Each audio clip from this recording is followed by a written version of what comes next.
ಶ್ರೀ ಗುರುಭ್ಯೋ ನಮಃ. ಶ್ರೀ ಪೇಟೆ ಬಸವೇಶ್ವರ ಶ್ರೀ ಶಕ್ತಿ 1946ನೇ ಕ್ರೋಧಿನಾಮ ಸಂವತ್ಸರದ ಮಾರ್ಗಶಿರ ಮಾಸದ ಕಂಪ್ಲಿಯ ಶ್ರೀ ದೇವರಾಗಿರ್ತಕ್ಕಂಥ ಪೇಟೆ ಬಸವೇಶ್ವರ ದೇವಸ್ಥಾನದ ಜಾತ್ರಾ ಮಹೋತ್ಸವದ ಅಂಗವಾಗಿ ಈ ಸರಿ ಪ್ರತಿ ವರ್ಷದಂತೆ ಈ ವರ್ಷವೂ ಕೂಡ ಅದ್ಧೂರಿಯಾಗಿ ಈ ಕಂಪ್ಲಿಯ ಭಾಗದಲ್ಲಿ ಅದ್ಧೂರಿಯಾಗಿ ಜಾತ್ರಾ ಮಹೋತ್ಸವ ನಡೆಯುತ್ತದೆ. ಈ ಪೇಟೆ ಬಸವೇಶ್ವರ ದೇವಸ್ಥಾನದ ಒಂದು ಇತಿಹಾಸ ಕನಿಷ್ಠ ಈ ಹಂಪಿ ವಿಜಯನಗರ ಸಾಮ್ರಾಜ್ಯ ನಶಿಸಿ ಹೋಗೋ ಸಂದರ್ಭದಲ್ಲಿ ಈ ದೇವಸ್ಥಾನವೂ ಕೂಡ ಆ ಸಂದರ್ಭದಲ್ಲಿ ನಿರ್ಮಾಣ ಆಗಿರ್ತಕ್ಕಂಥದ್ದು ವಾಡಿಕೆ. ಹಾಗೂ ಇದನ್ನ ನಂದಿಕೋಲವರು ಅದನ್ನ ಈ ಕಾರ್ಯವನ್ನು ನೆರವೇರಿಸಿಕೊಳ್ತಾ ಬಂದಿರತಕ್ಕಂಥವ್ರು ಅಂತಕ್ಕಂಥದ್ದು ಹೇಳ್ತಿದ್ದಾರೆ. ಅದು ನಮಗೆ ಗೊತ್ತಿಲ್ಲ. ತದನಂತರ ಈ ಪೇಟೆ ಬಸವೇಶ್ವರದ ಒಂದು ಶಕ್ತಿ ಎಂಥದ್ದೇನಪ್ಪ ಅಂತಂದರೆ ನಿಧಾನ ಇದ್ದರೂ ಪ್ರಧಾನವಾಗಿರ್ತಕ್ಕಂಥ ಕೆಲಸವನ್ನು ಕೊಡ್ತಕ್ಕಂಥ ಶ್ರೀ ಪೇಟೆ ಬಸವೇಶ್ವರ ಬಹಳ ಅದ್ದೂರಿಂದ ಇಲ್ಲಿ ಭಕ್ತ ನಮ್ಮ ಕಂಪ್ಲಿ ಭಾಗದ ಸದ್ಭಕ್ತರು ಹಾಗೂ ಕಂಪ್ಲಿ ಜನದ ಸದ್ಭಕ್ತರು ಭಾರಿ ವಿಜೃಂಭಣೆಯಿಂದ ಭಾಳ ಉಲ್ಲಾಸದಿಂದ ಈ ಜಾತ್ರಾ ಮಹೋತ್ಸವಕ್ಕೆ ಪ್ರತಿ ತಾಯಂದಿರು ಅಕ್ಕ ತಂಗಿಯರು ಹಾಗೂ ಭಕ್ತ ಸಮೂಹ ಭಾಳ ವಿಜೃಂಭಣೆಯಿಂದ ಭಾಳ ಖುಷಿಯಾಗಿ ಈ ಜಾತ್ರಾ ಮಹೋತ್ಸವ ನೆರವೇರಿಸಲಿಕ್ಕೆ ಪ್ರತಿಯೊಬ್ಬರು ಬರ್ತಿದ್ದಾರೆ. ಅಂದರೆ ಇದೊಂದು ವಾಡಿಕೆ ಏನಪ್ಪ ಅಂತಂದರೆ ಈ ಪೇಟೆ ಬಸವೇಶ್ವರ ದೇವಸ್ಥಾನದಲ್ಲಿ ಒಂದು ಪೂರ್ವಜರು ಹಾಕಿರ್ತಕ್ಕಂಥದ್ದು ಮನಸ್ಸಿನಲ್ಲಿರ್ತಕ್ಕಂಥದ್ದು. ಪೂರ್ವಜರು ಏನು ಮಾಡ್ರಪ್ಪ ಅಂತಂದರೆ ವಿವಾಹ ಆಗ್ತಕ್ಕಂಥ ವಧುವರರು ಅವ್ರಿಗೆ ಜಲ್ದಿ ಮದುವೆ ಆಗದಿದ್ದರೆ ಏನಪ್ಪ ಅಂದರೆ ಈ ಪೇಟೆ ಬಸವೇಶ್ವರ ದೇವಸ್ಥಾನದಲ್ಲಿ ಆ ಜಾತ್ರಾ ಸಂದರ್ಭದಲ್ಲಿ ಪ್ರಥಮ ದಿವಸ ಕಳಸಧಾರಣ, ರಾತ್ರಿಗೆ ಕಂಕಣ ಧಾರಣ ನಡೀತದೆ. ಆ ಕಂಕಣ ಧಾರಣದಲ್ಲಿ ಪ್ರತಿಯೊಬ್ಬರು ವರ ಹಾಗೂ ವಧು ಇವರ ವಿವಾಹ ಆಗದಿದ್ದರೆ ಇಲ್ಲಿ ಬಂದು ಕಂಕಣ ಕಟ್ಕೊಂಡು ಹೋದರೆ ವಿವಾಹ ಮಹೋತ್ಸವ ಅವರಿಗೆ ಕಲ್ಯಾಣ ಶುಭ ಶೀಘ್ರವಾಗಿ ಪ್ರಾಪ್ತಿ ಆಗತಕ್ಕಂಥದ್ದು ನಾವು ಕೇಳಿದ್ದು ಉಂಟು, ಆಗಿದ್ದು ಉಂಟು, ನಮ್ಮ ನಿದರ್ಶನ ಕಣ್ಣಿಗೆ ಕಂಡಿದ್ದು ಉಂಟು.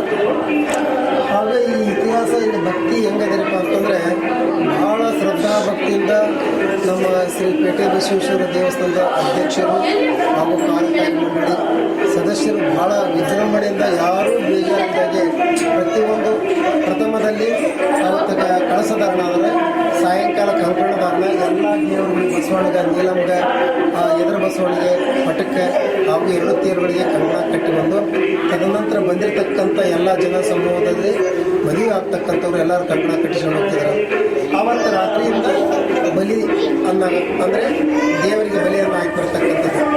ಈಗೆಲ್ಲ ಸಾಮಾನ್ಯವಾಗಿರ್ತಕ್ಕಂಥ ಸಣ್ಣ ಜನ ಏನು ಮಾಡ್ತಾರಪ್ಪ ಅಂತಂದರೆ ಪ್ರಾಣಿ ಬಲಿಯನ್ನು ಕೊಟ್ಟು ಹಿಂಸೆಯನ್ನು ಕೊಟ್ಟು ಬಲಿದಾನ ಕೊಡ್ತಿದ್ದಾರೆ. ನಮ್ಮ ವೀರಶೈವ ಸಮಾಜದ ಪರಂಪರೆ ಹೇಗಿದೆಯಪ್ಪ ಅಂತಂದರೆ ಹಿಂಸೆಗಳನ್ನು ಮಾಡಬಾರ್ದು, ಪ್ರಾಣಿ ಹಿಂಸೆಗಳನ್ನು ಮಾಡಬಾರ್ದು, ಅವನ ಕೊಲೆ ಮಾಡಬಾರ್ದು, ಅವಕ್ಕೆ ಪ್ರಾಣಗಳನ್ನು ತೆಗಿಬಾರ್ದು.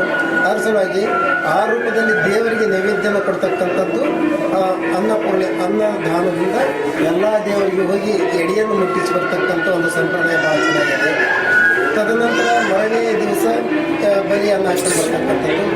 ಮೂರನೇ ದಿವಸಕ್ಕೆ ವಿವಾಹ ಮಹೋತ್ಸವ ಕಾರ್ಯಕ್ರಮ ನಡೀತದೆ. ಅದು ಮೊದಲ ರಾತ್ರಿ ಹೊತ್ತು ನಡೀತಿತ್ತು. ಏನೋ ಸಂದರ್ಭದಲ್ಲಿ ಇಲ್ಲಿ ಸಮಿತಿಯವರು ಹಾಗೂ ನಾವು ಕೆಲವು ಮಾತಾಡಿದಾಗ ಇದು ರಾತ್ರಿ ಮಾಡೋದಕ್ಕೆ ಹಗಲು ಮಾಡೋದಕ್ಕೆ ಏನು ವ್ಯತ್ಯಾಸದ ಇರ್ತಿದ್ರು. ಹಗಲಿನಲ್ಲಿ ಮಾಡೋದು ಭಾಳ ಚೆನ್ನಾಗಿರ್ತಿತ್ತು ಅಂತಕ್ಕಂಥದ್ದು ನಾವು ಮಾತಾಡಿದಾಗ ಈ ಸಮಾಜದವರು ಅದಕ್ಕೆ ಒಗ್ಗೂಡಿಕೊಂಡು ಏನು ಮಾಡಿದ್ರಪ್ಪ ಅಂತಂದ್ರೆ ಹಗಲಿನಲ್ಲಿ ಮಾಡ್ತಕ್ಕಂಥ ಈ ಕಾರ್ಯಕ್ರಮ ನಡೆಸಿದ್ರು. ಆದರೆ ಇಲ್ಲೇ ಯಾವುದೂ ಜನಗಳಿಗೆ ಭೇದ ಭಾವ ಯಾವ ತಾರತಮ್ಯಗಳಿಂದಾಗ ಕುಲ ಭೇದವಿದ್ದಾಗ ಎಲ್ಲ ಸಮಾಜದ ಬಾಂಧವರು ಎಲ್ಲ ಕುಲವಂತರು ಈ ಪೇಟೆ ಬಸವೇಶ್ವರ ದೇವಸ್ಥಾನದಲ್ಲಿ ನಡ್ಕೊಳ್ತಕ್ಕಂಥದ್ದು ಭಾಳ ಯಾರೂ ಇಲ್ಲೇ ಅವರು ಕುಲ ಭೇದ ಭಾವ ಅಂತಕ್ಕಂಥದ್ದು ಯಾರನ್ನೂ ಎಲ್ಲರೂ ಸಹೃದಯದಿಂದ ಬಂದು ಸೇವೆ ಮಾಡ್ತಕ್ಕಂಥ ಈ ದೇವಸ್ಥಾನದ ಒಂದು ಸಂಪ್ರದಾಯ. ಹಾಗೂ ಈ ಬಾಗಲ್ ಚೌಕಟ್ಟು ನಾವು ನೋಡಿದರೆ 1821ನೇ ಇಸ್ವಿ ಒಳಗೆ ಕಂಪ್ಲಿ ರೇವಣ್ಣ ಶೆಟ್ಟಿ ಅವರ ಮಗಳಾಗಿರ್ತಕ್ಕಂಥ ನಾಗಮ್ಮ ಅವರ 18 21ನೇ ಶತಮಾನದಲ್ಲಿ ಕೊಟ್ಟಿರ್ತಕ್ಕಂಥ ಈ ಬಾಗಿಲು ಚೌಕಟ್ಟು ಅಂದರೆ ಈ ಹಿತ್ತಾಳಿ ಏನಿದೆ ಅಂದರೆ ಹಿತ್ತಾಳಿ ಚೌಕಟ್ಟನ್ನು ಕುಂದಿರ್ತಕ್ಕಂಥದ್ದು. ಈಗ ಅಂದರೆ ಅದಕ್ಕಿಂತ ಪೂರ್ವದಲ್ಲಿ ದೇವಸ್ಥಾನದ ಅಂತಕ್ಕಂಥದ್ದು ನಮಗೆ ಇದು ಕಂಡು ಬರ್ತದೆ. ಇಲ್ಲಿ ಕವಟದುರ್ಗ ಅಂತ ಕರಿತಿದ್ರು, ಆಂಧ್ರ ಕಂಪಲಿ ಅಂತಕ್ಕಂಥದ್ದು ಇದೆ. ಅದೆಲ್ಲ ರಾಜ ಸಿಂಹಾಸನಗಳು ಕಂಪ್ಲಿ ಅಂತಕ್ಕಂಥದ್ದು ಇತಿಹಾಸ ನಿಮ್ಮ TV ಮಾಧ್ಯಮದಲ್ಲಿ ಬಹಳ ವಿರಳವಾಗಿ ಇನ್ನೂ ನಮಗೆ ಅದು ವರ್ಣನೆ ಮಾಡಲಿಕ್ಕೆ ಸಾಧ್ಯ ಇಲ್ಲ. ಈಗ ಸುಮಾರು 25-30 ವರ್ಷದಿಂದ ಇಲ್ಲಿ ಸೇವೆ ಸಲ್ಲಿಸ್ತಾ ಬಂದ್ರಿ. ಈ ದೇವರ ಪವಾಡ ಎಂಥದ್ದು ನಿಮಗೇನಾದ್ರು ಅನುಭವ ಆಗಿದೆನೋ? ಅಂದರೆ ಈಗ ನೋಡ್ರಿ, ಪವಾಡ ಒಮ್ಮೆ ಹೆಂಗಾಯ್ತಪ್ಪ ಅಂತಂತಂದ್ರೆ, ಈ ಜಾತ್ರೆಗೆ ಒಬ್ಬ ಎಲ್ಲ ತಾಯಂದ್ರು ಬಂದ ಸಂದರ್ಭದಲ್ಲಿ ಒಬ್ಬ ಗರ್ಭಿಣಿ ಇರ್ತಕ್ಕಂಥ ಹೆಣ್ಮಡಿಗೆ ಅಯ್ಯೋ ಬಾಳಿಕಾಯಿ ಒಯ್ಯುವಾಗ ಆ ತಾಯಿಯ ಗರ್ಭಕ್ಕೆ ಬಿದ್ದಾಗ ಆಕೆ ಕುಸಿದು ಕೂತ್ಕೊಂಡು ಶಿವ ಪೇಟೆ ಬಸವೇಶ ನಿನ್ನ ದರ್ಶನಕ್ಕೆ ನಾನು ಬಂದೇನೆ, ಆದರೆ ಈ ಗರ್ಭ ಪಿಂಡಕ್ಕೆ ಏನು ಧಕ್ಕೆ ಆಗ್ತೈತೆ ಅಂತ ಆಕೆ ನೆಲ ಕೂತ್ಕೊಂಡು ಅಲ್ಲಿ ಬೇಡಿಕೊಂಡಂತೆ, ಏನಿಲ್ಲ ಇದು ಈ ಪಿಂಡಕ್ಕೆ ಏನು ಹೊಟ್ಟೆ ಒಳಗಿರ್ತಕ್ಕಂಥ ಕೂಸಿಗೆ ಏನೂ ತೊಂದರೆ ಆಗಲಾರ್ದಂಗೆ ಇದು ಹೆರಿಗೆ ಆಯ್ತಪ್ಪ ಅಂತಂದ್ರೆ ಆ ಕೂಸನ್ನು ತೊಗೊಂಡು ಬಂದು ಆ ತೇರಿನ ಗಾಲಿ ಬಾಯಿಗೆ ಹಾಕ್ತೀನಿ ಅನ್ನತಕ್ಕಂಥದ್ದು. ಹಿಂದೆ ಹೆಂಗಿತ್ತಪ್ಪ ಅಂದ್ರೆ ಪವಾಡ ಪುರುಷ ಇರ್ತವೆ ಯುಗಗಳು ನಾವು ಕೃತಯುಗ, ತ್ರೈತ್ರಯುಗ, ದ್ವಾಪಾರಯುಗ, ಕಲಿಯುಗ. ಅಂದರೆ ಕೃತಯುಗ ತ್ರೈತ್ರಯುಗದಲ್ಲಿ ಮಂತ್ರಶಕ್ತಿಗಳಿತ್ತು, ದ್ವಾಪಾರಯುಗದಿಂದ ಯಂತ್ರಶಕ್ತಿಗಳು. ಅಂದರೆ ಪೂರ್ವದಲ್ಲಿ ಕೃತಯುಗ ತ್ರೈತ್ರಯುಗ ದೊಡ್ಡ ಶರಣರು ಎಲ್ಲೇ ಪಾದಯಾತ್ರೆ ಮಾಡಿಕೊಂಡು ಅವಾಗೆಲ್ಲ ವೆಹಿಕಲ್ಸ್ಗಳು ಇದ್ದಿದ್ದಿಲ್ಲ, ವಾಹನಗಳು ಇದ್ದಿದ್ದಿಲ್ಲ. ಅವಾಗೆಲ್ಲ ಹೋಗ್ಬೇಕಾದ್ರೆ ಪಾದಯಾತ್ರೆ ಹಾಗೂ ಬಂಡಿಗಳ ಇದರಲ್ಲಿ ಚಲಾವಣೆ ಮಾಡ್ತಾರೆ, ಕುದುರೆ ಮೇಲೆ ಹೋಗ್ತಕ್ಕಂಥದ್ದು. ಅವಾಗೆಲ್ಲ ಪ್ರಯಾಣ ಮಾಡಬೇಕಾದ್ರೆ ದೂರ ಊರಿದ್ದರು ಆ ಊರಲ್ಲೇ ಪಂಚಾಯತ್ ಇರ್ತಕ್ಕಂಥದ್ದು, ಅದರಲ್ಲಿ ಒಂದು ಧರ್ಮಶಾಲೆ, ಈಗೆಲ್ಲ ಪ್ರವಾಸ ಮಂದಿರ ಅಂತ ಕರೀತಾರೆ. ನಾವು ಸಣ್ಣ ಇರ್ತಾ ನೋಡ್ತಿದ್ವಿ. ಹೆಂಗ್ರಪ್ಪ ಅಂತಂದ್ರೆ ಯಾರೇ ಬೇರೆ ಪರಿಸ್ಥಳದಲ್ಲಿ ಬಂದು ಉಳ್ಕೊಂಡ್ರಪ್ಪ ಅಂದ್ರೆ ಆ ಊರಲ್ಲಿ ಇರ್ತಕ್ಕಂಥ ಪಂಚಾಯತಿಯಲ್ಲಿ ಒಂದು ಧರ್ಮಶಾಲೆ, ಅಲ್ಲಿ ಅವ್ರು ವಸತಿ ಮಾಡ್ತಿದ್ರು. ಅಲ್ಲಿ ಊರಿನ ಒಬ್ಬ ಯಾರು ತಳವಾರು ಬಂದು ಯಾರು ಉಳ್ಕೊಂಡ್ರ ಹಂಗೆ ಉಳ್ಕೊಂಡ್ರಪ್ಪ, ಯಾರು ಸ್ವಾಮಿಯವರು, ಐನೂರು, ಲಿಂಗಾಯತರ ಯಾರಪ್ಪ ಇಂಥರ ಮಂದಿಗೆ ಅವ್ರ ಊಟಕ್ಕೆ ವ್ಯವಸ್ಥೆ ಮಾಡ್ತಕ್ಕಂಥ ಪರಂಪರೆ ನಮ್ಮ ಭಾರತೀಯ ಸಂಸ್ಕೃತಿ ಇತ್ತು. ಅಂಥ ಇತಿಹಾಸ ಇವತ್ತೇನಾಗಿಬಿಟ್ಟಿದ್ರಪ್ಪ ಅಂತಂದ್ರೆ ಈಗ ಎಲ್ಲ ಯಂತ್ರಯುಗ ಬಂದು ತಂತ್ರಯುಗ ಬಂದು ಅದಕ್ಕೆ ಹಿಂದೆ ಶರಣರು ಹೇಳಿದ್ರೆ ಜ್ಞಾನದ ಬಲದಿಂದ ಅಜ್ಞಾನದ ಕೆಡುಗೊಡೆಯ. ಎಷ್ಟು ಜ್ಞಾನ ವಿಜ್ಞಾನ ಮುಂದೆ ಹೊಂಟತಿ ಅಷ್ಟು ಜಗತ್ತು ಅಜ್ಞಾನ ಕಡೆ ಹೋಗ್ತೈತಿ. ಆದರೂ ನಮ್ಮ ಕಂಪ್ಲಿಯ ಭಾಗದಲ್ಲಿ ಈ ಭಕ್ತಿ ಪ್ರವೇಶ ಭಾಳ ಚೆನ್ನಾಗಿದೆ. ನಾನು ಹಾವೇರಿ ಅಂತ ಅಷ್ಟು ಅಂದ್ಕೊಂಡಿದ್ದೆ. ಈ ನೋಡ್ರಿ ಪೋಡ ಒಮ್ಮೆ ಹೆಂಗಾಯ್ತಪ್ಪ ಅಂತಂತಂದ್ರೆ, ಈ ಜಾತ್ರೆಗೆ ಒಬ್ಬ ಎಲ್ಲ ತಾಯಂದ್ರು ಬಂದ ಸಂದರ್ಭದಲ್ಲಿ ಒಬ್ಬ ಗರ್ಭಿಣಿ ಇರ್ತಕ್ಕಂಥ ಹೆಣ್ಮಡಿಗೆ ಅಯ್ಯೋ ಬಾಳಿಕಾಯಿ ಒಯ್ಯುವಾಗ ಆ ತಾಯಿಯ ಗರ್ಭಕ್ಕೆ ಬಿದ್ದಾಗ ಆಕೆ ಕುಸಿದು ಕೂತ್ಕೊಂಡು ಶಿವ ಪೇಟೆ ಬಸವೇಶ ನಿನ್ನ ದರ್ಶನಕ್ಕೆ ನಾನು ಬಂದೇನೆ, ಆದರೆ ಈ ಗರ್ಭ ಪಿಂಡಕ್ಕೆ ಏನು ಧಕ್ಕೆ ಆಗ್ತೈತೆ ಅಂತ ಆಕೆ ನೆಲ ಕೂತ್ಕೊಂಡು ಅಲ್ಲಿ ಬೇಡಿಕೊಂಡಂತೆ, ಏನಿಲ್ಲ ಇದು ಈ ಪಿಂಡಕ್ಕೆ ಏನು ಹೊಟ್ಟೆ ಒಳಗಿರ್ತಕ್ಕಂಥ ಕೂಸಿಗೆ ಏನೂ ತೊಂದರೆ ಆಗಲಾರ್ದಂಗೆ ಇದು ಹೆರಿಗೆ ಆಯ್ತಪ್ಪ ಅಂತಂದ್ರೆ ಆ ಕೂಸನ್ನು ತೊಗೊಂಡು ಬಂದು ಆ ತೇರಿನ ಗಾಲಿ ಬಾಯಿಗೆ ಹಾಕ್ತೀನಿ ಅನ್ನತಕ್ಕಂಥದ್ದು. ಹಿಂದೆ ಹೆಂಗಿತ್ತಪ್ಪ ಅಂದ್ರೆ ಪವಾಡ ಪುರುಷ ಇರ್ತವೆ ಯುಗಗಳು ನಾವು ಕೃತಯುಗ, ತ್ರೈತ್ರಯುಗ, ದ್ವಾಪಾರಯುಗ, ಕಲಿಯುಗ. ಅಂದರೆ ಕೃತಯುಗ ತ್ರೈತ್ರಯುಗದಲ್ಲಿ ಮಂತ್ರಶಕ್ತಿಗಳಿತ್ತು, ದ್ವಾಪಾರಯುಗದಿಂದ ಯಂತ್ರಶಕ್ತಿಗಳು ಬಂತು. ಅಂದರೆ ಪೂರ್ವದಲ್ಲಿ ಕೃತಯುಗ ತ್ರೈತ್ರಯುಗ ದೊಡ್ಡ ಶರಣರು ಎಲ್ಲೇ ಪಾದಯಾತ್ರೆ ಮಾಡಿಕೊಂಡು ಅವಾಗೆಲ್ಲ ವೆಹಿಕಲ್ಸ್ಗಳು ಇದ್ದಿದ್ದಿಲ್ಲ, ವಾಹನಗಳು ಇದ್ದಿದ್ದಿಲ್ಲ. ಅವಾಗೆಲ್ಲ ಹೋಗ್ಬೇಕಾದ್ರೆ ಪಾದಯಾತ್ರೆ ಹಾಗೂ ಬಂಡಿಗಳ ಇದರಲ್ಲಿ ಚಲಾವಣೆ ಮಾಡ್ತಾರೆ, ಕುದುರೆ ಮೇಲೆ ಹೋಗ್ತಕ್ಕಂಥದ್ದು. ಅವಾಗೆಲ್ಲ ಪ್ರಯಾಣ ಮಾಡಬೇಕಾದ್ರೆ ದೂರ ಊರಿದ್ದರು ಆ ಊರಲ್ಲೇ ಪಂಚಾಯತ್ ಇರ್ತಕ್ಕಂಥದ್ದು, ಅದರಲ್ಲಿ ಒಂದು ಧರ್ಮಶಾಲೆ, ಈಗೆಲ್ಲ ಪ್ರವಾಸ ಮಂದಿರ ಅಂತ ಕರೀತಾರೆ. ನಾವು ಸಣ್ಣ ಇರ್ತಾ ನೋಡ್ತಿದ್ವಿ. ಹೆಂಗ್ರಪ್ಪ ಅಂತಂದ್ರೆ ಯಾರೇ ಬೇರೆ ಪರಿಸ್ಥಳದಲ್ಲಿ ಬಂದು ಉಳ್ಕೊಂಡ್ರಪ್ಪ ಅಂದ್ರೆ ಆ ಊರಲ್ಲಿ ಇರ್ತಕ್ಕಂಥ ಪಂಚಾಯತಿಯಲ್ಲಿ ಒಂದು ಧರ್ಮಶಾಲೆ, ಅಲ್ಲಿ ಅವ್ರು ವಸತಿ ಮಾಡ್ತಿದ್ರು. ಅಲ್ಲಿ ಊರಿನ ಒಬ್ಬ ಯಾರು ತಳವಾರು ಬಂದು ಯಾರು ಉಳ್ಕೊಂಡ್ರ ಹಂಗೆ ಉಳ್ಕೊಂಡ್ರಪ್ಪ, ಯಾರು ಸ್ವಾಮಿಯವರು, ಐನೂರು, ಲಿಂಗಾಯತರ ಯಾರಪ್ಪ ಇಂಥರ ಮಂದಿಗೆ ಅವ್ರ ಊಟಕ್ಕೆ ವ್ಯವಸ್ಥೆ ಮಾಡ್ತಕ್ಕಂಥ ಪರಂಪರೆ ನಮ್ಮ ಭಾರತೀಯ ಸಂಸ್ಕೃತಿ ಇತ್ತು.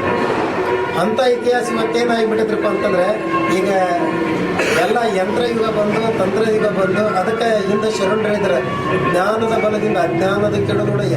ಎಷ್ಟು ಜ್ಞಾನ ವಿಜ್ಞಾನ ಮುಂದೆ ಹೊಂಟತಿ ಅಷ್ಟು ಜಗತ್ತು ಅಜ್ಞಾನ ಕಡೆ ಹೋಗ್ತೈತಿ. ಆದರೂ ನಮ್ಮ ಕಂಪ್ಲಿಯ ಭಾಗದಲ್ಲಿ ಈ ಭಕ್ತಿ ಪ್ರವೇಶ ಭಾಳ ಚೆನ್ನಾಗಿದೆ. ನಾನು ಹಾವೇರಿ ಅಂತ ಅಷ್ಟು ಅಂದ್ಕೊಂಡಿದ್ದೆ. ಈ ಹಾವೇರಿ ಅಲ್ಲದೆ ನಮ್ಮ ಕಂಪ್ಲಿಯಲ್ಲಿ ಕೂಡ ಅಷ್ಟೇ ಕಂಪವಾಗಿರ್ತಕ್ಕಂಥ ಬೆಳೆ ಮಳೆ ಎಲ್ಲ ಯಾರೂ ಸಂತೋಷವಾಗಿರ್ತಕ್ಕಂಥದ್ದು ಇಲ್ಲೇ ಇಷ್ಟು ವಿಜೃಂಭಣೆಯಿಂದ ನಡೀತಿರ್ತಾರೆ.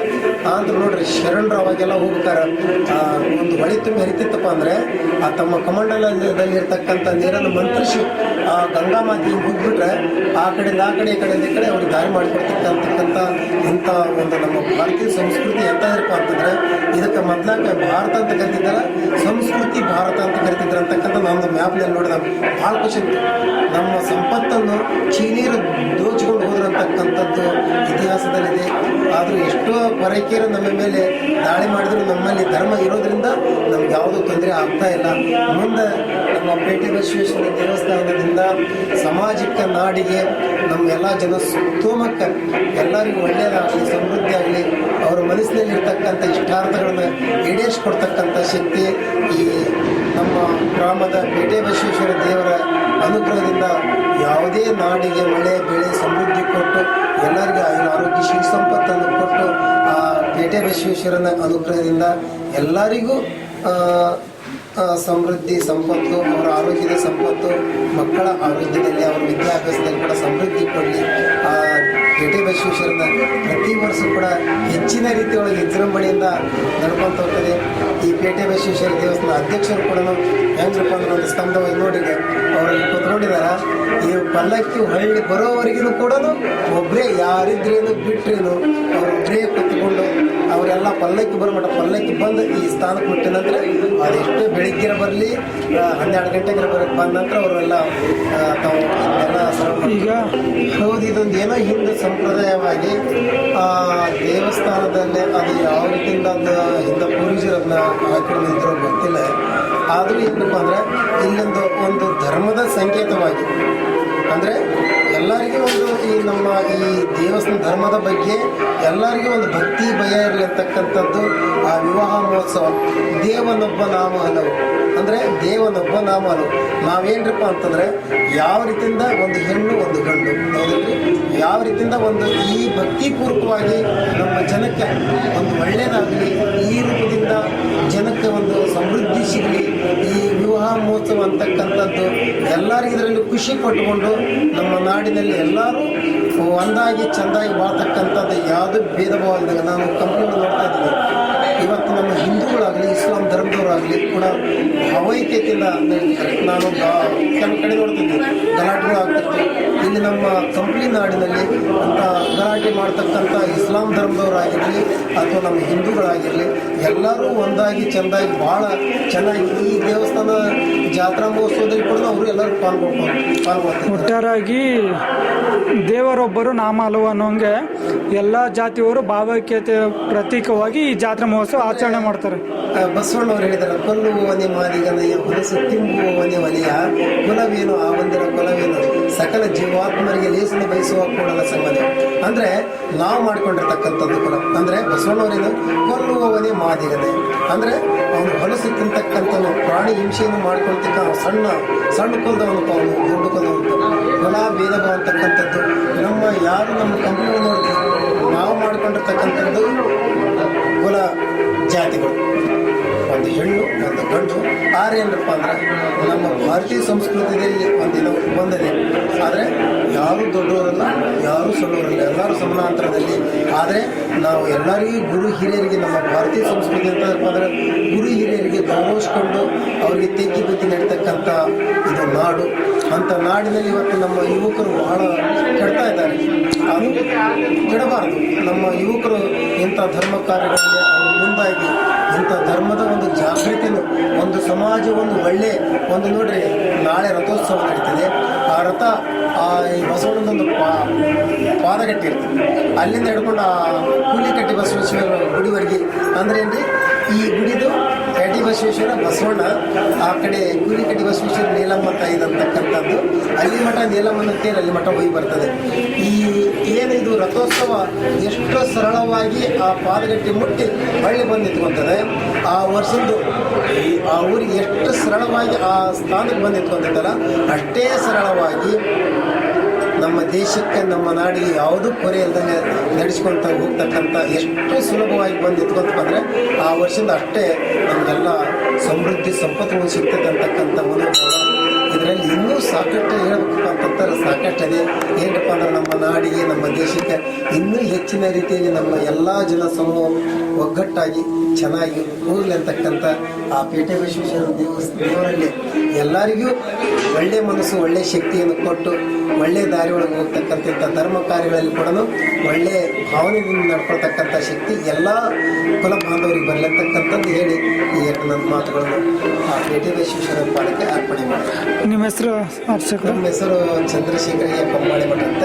ನಂದು ಹಾವೇರಿ ಜಿಲ್ಲೆ ಸವಣೂರು ತಾಲೂಕು ಎಳಿವಿದೆ ಅಂತ ಗ್ರಾಮದಲ್ಲಿ ಅಲ್ಲಿ ಏನೋ ಒಂದು ನಿರ್ಣಯ ಸಂಕಲ್ಪ ಒಂದು ಪುರೋಹಿತ ಕೆಲಸ ಮಾಡ್ತಕ್ಕಂಥ ಎಲ್ಲರೂ ಭಾಳ ನಮ್ಮ ಸಮಾಜದವರು ಒಳ್ಳೆಯ ಗೌರವ ಒಳ್ಳೆಯ ಪ್ರೀತಿಯಿಂದ ನಮ್ಗೆ ಒಂದು ಒಳ್ಳೆಯ ಭಾವನೆಯಿಂದ ಯಾರೇ ಬಂದರೆ ಇವತ್ತು ನಾವು ಇಲ್ಲಿ ಸಂಪಾದನೆ ಮಾಡಿಕೊಡ್ತಕ್ಕಂಥ ಭಾವನೆ ಬಂದಿಲ್ಲ.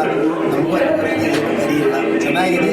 ಆದರೆ ಏನಪ್ಪ ಅಂದ್ರೆ ನಮ್ಮ ಕಂಪ್ನಿ ಜನ ಭಾಳ ಒಳ್ಳೆಯವರು. ಅವರು ಎಷ್ಟಪ್ಪ ಅಂತಂದ್ರೆ ಸಹೃದಯದಿಂದ ನಮ್ಮನ್ನು ಕಂಡಿರ್ತಕ್ಕಂಥವ್ರು. ಅವ್ರಿಗೆ ನಾನು ಕಂಪ್ನಿ ಸಮಾಜದ ಬಾಂಧವರಿಗೆ ಅವ್ರಿಗೆ ಎಂದಿಗೂ ನಾನು ಚಿರುವಳಿ ನಮ್ಮ ಮೇಲೆ ಭಾಳ ಪ್ರೀತಿ ಹಾಗೂ ನಮಗೆ ಈ ದೇವಸ್ಥಾನದಲ್ಲಿ ನನ್ನೇನೋ ಮಧ್ಯದಲ್ಲಿ ಒಂದಿಷ್ಟು ಬಿಟ್ಟರು ಕೊಡೋದು ಆ ಪೇಟೆ ವಿಶ್ವೇಶ್ವರ ನಮ್ಮನ್ನು ಹೊಳ್ಳಿ ಆ ಭಕ್ತಾದಿಗಳು ಹೇಳ್ತಾರೆ, ನೋಡ್ರಿ ಬಸವಣ್ಣ ನಿಮಗೆ ಬಿಟ್ಟಿರೋ ಮತ್ತು ಹೊಳ್ಳಿ ಕರ್ಕೊಂಡು ಬಂದವ್ರು ಕೊಡೋದು ಭಾಳ ಖುಷಿ ಪಟ್ಕೊಂಡು ಮತ್ತೆ ಬಂದ್ರಲ್ರಿ ಬಡಿ ಇವತ್ತು ನೋಡ್ರಿ ಎಷ್ಟು ಕಳೆ ಬಂದಿದೆ ಅಂತಕ್ಕಂಥದ್ದು. ಅಂಥ ಶಕ್ತಿ ನಮ್ಮ ನಾಡಿಗೆ ನಮ್ಮ ದೇಶಕ್ಕೆ ಎಲ್ಲ ಸದ್ಭಕ್ತರಿಗೆ ಒಳ್ಳೆಯ ಭಾವನೆ ಒಳ್ಳೆಯ ಗುಣಾದಿಗಳು ಬಸವಣ್ಣ ಕೊಳ್ಳಿ ಅಂತ ಬೇಡ್ಕೊಂತ ಎಲ್ಲರಿಗೂ ಸಮೃದ್ಧಿ ಕೊಳ್ಳಿ ಅಂತ ಬೇಡ್ಕೊಂತ ಶ್ರೀ ಪೇಟೆ ವಿಶ್ವೇಶ್ವರ ಪಾದಕ ನನ್ನ ಎರಡು ಮಾತುಗಳನ್ನು ಇದರಲ್ಲಿ ಹಂಸಾಕ್ಷೀರದಾಗಿ ನಾನೇನೋ ತಿಳಿಲಾರ್ದು ಎರಡು ಮಾತಾಡಿದ್ದೀನಿ. ಅದರಲ್ಲಿ ಹಂಸಾಕ್ಷೀರದಂದರೆ ನೀರು ಹಾಲನ್ನು ಬೆರೆಸಿ ಇಟ್ಟರೆ ಅದು ಬೇರೆ ಮಾಡಲಿಕ್ಕೆ ಯಾರಿಗೂ ಸಾಧ್ಯ ಇಲ್ಲ, ಯಾರಿಗೂ ಆಗಿಲ್ಲ. ಅದು ಬೇರೆ ಮಾಡ್ತಕ್ಕಂಥ ಶಕ್ತಿ ಎದಕ್ಕಿದೆಪ್ಪ ಅಂದರೆ ಹಂಸ ಪಕ್ಷಿ ಇದೆ. ನೀರು ಹಾಲನ್ನು ಬೆರೆಸಿಟ್ರೆ ಹಾಲನ್ನು ತಗೊಂಡು ನೀರನ್ನು ಬಿಡ್ತದೆ. ಅಂಥ ಶಕ್ತಿ ನನ್ನ ಈ ಮಾತಿನಲ್ಲಿ ಸಮಾಜದ ಎಲ್ಲ ಇದಕ್ಕಿಂತ ಬಲ್ಲವರಿದ್ದಾರೆ, ಎಲ್ಲ ತಿಳ್ಕೊಂಡಿರ್ತಕ್ಕಂಥವ್ರು. ಏನೋ ನೀವು ಮಾತಾಡ್ರಿ ಅನ್ನೋದಕ್ಕೆ ಎರಡು ನನಗೇನೋ ನನ್ನ ನಿಲಿಕದಷ್ಟು ಎರಡು ಮಾತುಗಳನ್ನು ಹೇಳಿದ್ದೀನಿ. ಇದರಲ್ಲಿ ಏನೋ ತಪ್ಪು ತಡೆಗಳಿದ್ದರೂ ಸಮಾಜದವರು ತಿದ್ದುಕೊಂಡು ನಮಗೆ ಕ್ಷಮಿಸ್ತಾರೆ ಅಂತಕ್ಕಂಥ ಬೇಡಿಕೆ ಎರಡು ಮಾತುಗಳನ್ನು ಆ ಪೇಟೆ ವಿಶ್ವೇಶ್ವರ ಪಾದಕ್ಕೆ ಅರ್ಪಿಸ್ತಾರೆ.